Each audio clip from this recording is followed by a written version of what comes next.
of the second terrorist is being asserted. Kashmiri पंडित संजय शर्मा की target killing के बाद उनके परिजनों ने इंसाफ की गुहार लगाई है। संजय शर्मा की पत्नी सुनीता शर्मा ने हमारे संवाददाता से बात की है। उन्होंने कहा कि सरकार उनकी फैमिली को कहीं और ट्रांसफर करे। सुनीता शर्मा ने बताया कि वो खौफजदा हैं और उन्हें नहीं पता कि आगे उनका परिवार कैसे सुरक्षित रहेगा। उन्होंने प्रशासन से नौकरी की मांग की है। मतलब हम क्या कर सकते हैं, हम घर में हैं, एनकाउंटर हुआ कहीं और, इसमें मैं क्या कर सकता हूँ। गवर्नमेंट दावा कर रही है कि गवर्नमेंट दावा करती है तो मुझे मत मालूम है, ये गवर्नमेंट को पता है, मुझे ये मालूम नहीं, मैं क्या कर सकता हूँ। अच्छा, आप क्या चाहते हैं एलजी एडमिनिस्ट्रेशन से, क्या चाहते हैं? जैसे यहाँ के लोकल्स भी चाहते थे इनजस्टिस होना चाहिए, इस फैमिली के साथ जस्टिस होना चाहिए और रिहेबिलिटेशन हमारा क्या है, लोग भी चाहते थे। जब स्टेट गवर्नमेंट थी तब तक हम नहीं थे स्वीकार, आप एलजी है तो ये हम भी स्वीकार, आप भी नहीं, आप बिल्कुल स्वीकार महसूस नहीं कर सकते हैं। हम इस वक्त मौजूद है संजय शर्मा जी की जो फैमिली है उनके साथ मौजूद है, इनकी जो अहलिया है और उनके बच्चे हैं। तो इनकी जो वाइफ है उनसे जानेंगे कि आखिरकार मतलब एलजी एडमिनिस्ट्रेशन या मरकज़ी हुकूमत से ये क्या चाहती है इस हवाले से। सुनीता जी, मुझे बताइए कि आप एलजी एडमिनिस्ट्रेशन या सेंट्रल गवर्नमेंट से अब क्या चाहती क्या हो? सर, मैं सेंटर से ये चाहती हूँ, मेरे छोटे छोटे बच्चे, मेरा कोई सहारा नहीं। आज तक आप इस गांव में किस तरह कोई खौफ महसूस कर रही थी क्या, या इससे आगे क्या महसूस कर रही है?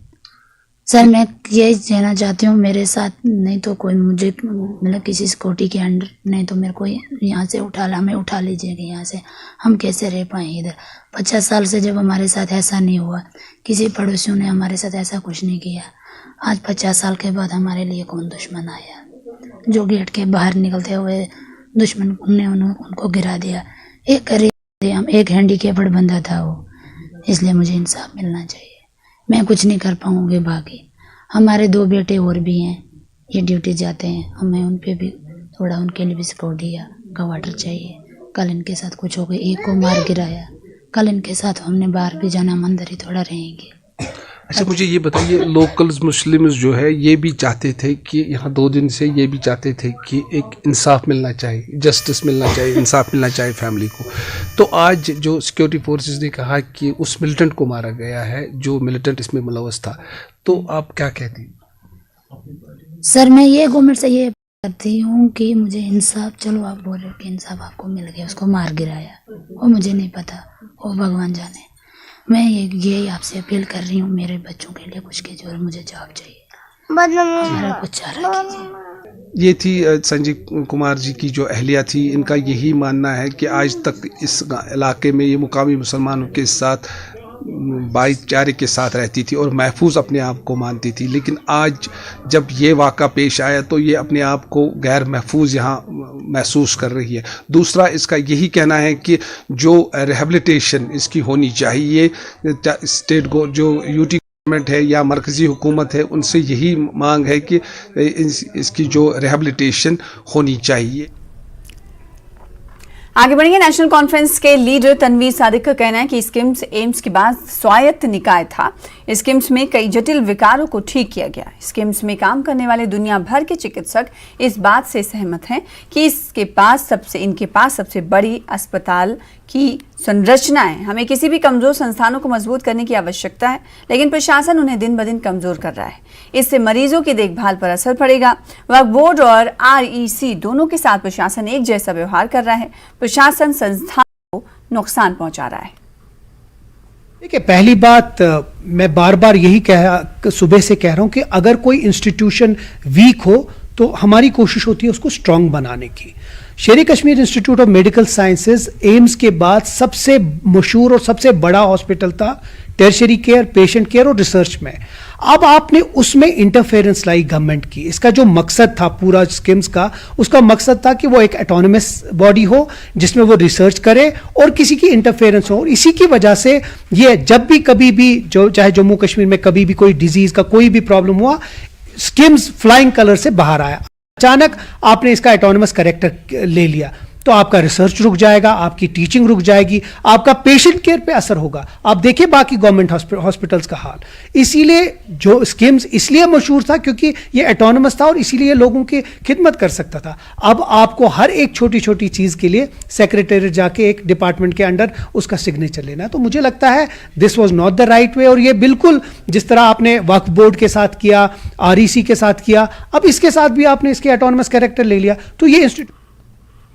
बिहार के वैशाली जिला के जंदाहा में गलवान के शहीद जय किशोर सिंह के पिता राजकुमार सिंह के साथ मारपीट, दुर्व्यवहार और गिरफ्तारी का मामला तूल पकड़ता जा रहा है। दरअसल शहीद सैनिक का स्मारक बनाने को लेकर विवाद हुआ। लोगों का आरोप है कि बिहार सरकार की जमीन में प्रस्तावित शहीद सैनिक का स्मारक बनने से रोकने के लिए हरिनाथ राम ने SC/ST एक्ट के तहत मुकदमा किया था, जिस पर कार्रवाई की गई। पुलिस कार्रवाई की पूरी घटना CCTV में कैद हो गई है। पुलिस गिरफ्तारी के दौरान किसी प्रकार की दुर्व्यवहार की बात को निराधार बता रही है। उधर इस मामले में सेना के अधिकारी गांव पहुंचे और थाना अध्यक्ष से जानकारी प्राप्त की है। हुआ जो DSP मैम साहब आए थे तो बताइए आप स्मारक हटा लीजिए, 15 दिन में टाइम देती हूँ। तो हम बोले जे ठीक है, मेरे पास जो डॉक्यूमेंट है वो हम लेके आपको दिखाएंगे। कल रात में क्या हुआ था? कल रात में हुआ जो थाना प्रभारी साहब आए थे 3-4 गाड़ी से और पिताजी को यहाँ से अरेस्ट कर लिए और अरेस्ट जो है घींचते घांचते और 2-3 फैट पीछे से चला भी दिए हैं। और गाड़ी में यहाँ से जब अरेस्ट कर ले गए हैं तो अभद्र माने गाली दिए हैं, गाली गलौज। और इस पर जंदाहा प्रशासन आगे की दिशा तय कर ले, बजरंग दल अपना दिशा तय कर चुका है। अगर इस मामले में इस परिवार को अगर इंसाफ नहीं मिलता है, अगर मूर्ति की स्थापना नहीं होती है तो हम लोग आंदोलन करेंगे। हम लोग कमर कस लिए और हम लोग इसलिए भी प्रतिबद्ध हो गए हैं कि इस मूर्ति की स्थापना और इस स्थल का ढलाई का कार्य पूर्ण करवा करके ही मानेंगे। देखिए, वो ज़मीन जहाँ पे बना है वो बिहार सरकार का एक ज़मीन है जिस पे रोड निकला हुआ है, जिस रोड के बगल में ये अभियुक्त पक्ष का भी ज़मीन है और उसी रोड के सामने पक्ष में जो वादी पक्ष है उनका ज़मीन है। उस कम्प्लीटली जो ज़मीन है उस पे उस रास्ता निकलता है वादी पक्ष का। उस कंप्लीट रास्ता को उन्होंने अवरुद्ध करके स्मारक बनाया है जिसमें इन्होंने कोई परमिशन नहीं लिया है, जिससे उनके अधिकारों का हनन हो रहा है। वो ये चाहते तो वो अपनी ज़मीन पे भी बना जमीन था वहाँ बना सकते थे, या फिर सरकार से कोई जगह ले लेते जहाँ पर किसी और के प्रकार से कोई अतिक्रमण नहीं होता है, किसी और के अधिकारों का अवरुद्ध नहीं होता, तो उस पर कोई मामला नहीं बनता। लेकिन ये उनके रास्ते को अवरुद्ध करके इन्होंने स्मारक बनाया है, जिस कारण ये श्री माता वैष्णो देवी जी के ताराकोट ट्रैक से सामने छत पर लगने वाले रोपवे परियोजना का विरोध कटरा के तमाम बिजनेसमैन व्यापारी कर रहे हैं। वहीं व्यापारी वर्गों का कहना है कि अगर रोपवे परियोजना शुरू होती है तो कटरा के व्यापारी वर्ग के ऊपर खासा असर पड़ेगा।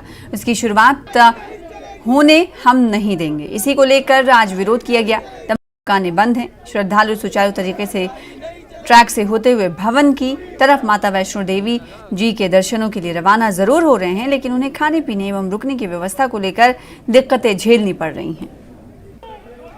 वैष्णो देवी ट्रैक के अंदर 1500 दुकान है, 12,200 आदमी वहाँ काम करता है। वैष्णो देवी ट्रैक के अंदर जो लेबर है, इन लोगों को बेरोजगार करके श्राइन बोर्ड नया कटरा बसाने जा रहा है। हम पहले ही सताए हुए हैं। हम श्राइन बोर्ड को ये चेतावनी देना चाहते हैं, अगर श्राइन बोर्ड ने गंडोला रद्द नहीं किया, श्राइन बोर्ड की ईंट से ईंट बजा देंगे। कोई सीनियर सिटीजन जहाँ पे जहाज में नहीं जाता, यहाँ पे वो जाता है जिसका फोन सबसे बड़ा होगा, जिसके पास पैसा होगा।